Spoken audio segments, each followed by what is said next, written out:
Welcome to పూరాలోకల్. America, Israel, Iran మధ్య యుద్ధం అక్కడ ఎన్నో కుటుంబాలను రోడ్డున పడేస్తే ఇంకెన్నో కుటుంబాలను బంకర్లకు పరిమితం చేసింది. యుద్ధ సమయంలో ఇజ్రాయెల్ పౌరులు తీవ్ర ఒత్తిడికి, వేదనకు గురవుతున్నారు.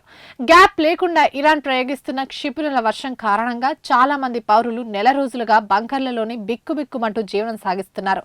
చాలా మందికి తిండి, పడక అన్నీ అక్కడే. బంకర్ల నుంచి బయటకొచ్చిన మరికొందరు సైరన్లు మోగగానే తిరిగి షెల్టర్లలోకి పరుగులు తీస్తున్నారు. పెళ్లిళ్లు, పుట్టినరోజులు, ఇతర వేడుకలు కూడా బంకర్లలోనే జరుపుకోవాల్సిన దుస్థితి ఏర్పడింది.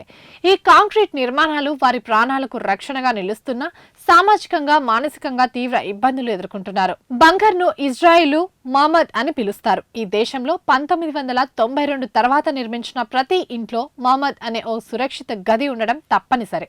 ఇది సాధారణ గదిలానే కనిపిస్తుంది, కానీ దీని గోడలను కాంక్రీటుతో నిర్మిస్తారు. కిటికీలు, తలుపులను ఉక్కుతో తయారు చేస్తారు. సాధారణ సమయాల్లో దీన్ని పడక గదిగానో, ఆఫీస్ గదిగానో వినియోగిస్తారు. యుద్ధ సమయాల్లో ఇది బాంబ్ షెల్టర్ గా మారుతుంది. ప్రభుత్వం కూడా ఎక్కువ మంది ప్రజలు ఉండేందుకు వీలుగా సామూహిక బంకర్లను దేశవ్యాప్తంగా నిర్మించింది. రోడ్డుపై నడుచుకుంటూ వెళ్లే వ్యక్తికి సైతం తక్షణం బంకర్లలోకి దూరేందుకు వీలుగా ఎక్కడ పడితే అక్కడ బంకర్ల నిర్మాణం చేపట్టారు.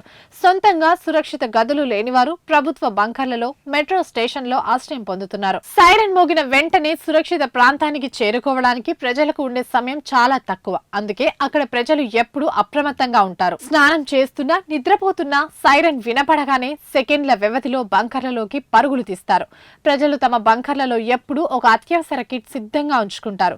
ఇందులో కనీసం 3 రోజులకు సరిపడా నీళ్లు, నిల్వ ఉండే ఆహారం, ఫస్ట్ ఎయిడ్ కిట్, మందులు, పవర్ బ్యాంకులు, రేడియో, టార్చ్ లైట్లు, పిల్లల కోసం ఆట బొమ్మలు, పుస్తకాలు కూడా ఉంటాయి. సామూహిక బంకర్లలో ఇంకా ఎక్కువ సదుపాయాలు ఉంటాయి. ఇరాన్ బాలిస్టిక్ క్షిపణుల దాటికి ఇజ్రాయెల్ పట్టణాల్లో సైరన్లు మోతలు పెరిగాయి. రోజుకు ఎన్ని మోగుతున్నాయో లెక్క పెట్టలేని పరిస్థితి ఉంది. అందుకే వేడుకలను కూడా బంకర్లలో జరుపుకుంటున్నారు. ఓ జంట పెద్ద మాల్లోని అండర్ గ్రౌండ్ పార్కింగ్ లో వివాహం చేసుకుంది. అక్కడ ప్రాణాలు కాపాడుకోవడానికి వచ్చిన అపరిచితులే అతిథులుగా మారి కొత్త జంటను ఆశీర్వదించారు. బంకర్లలో యువత తీవ్ర ఒత్తిడి ఎదుర్కొంటోంది. అందుకే వారి కోసం ఇటీవల ఓ డేటింగ్ యాప్ కూడా ప్రారంభమైంది.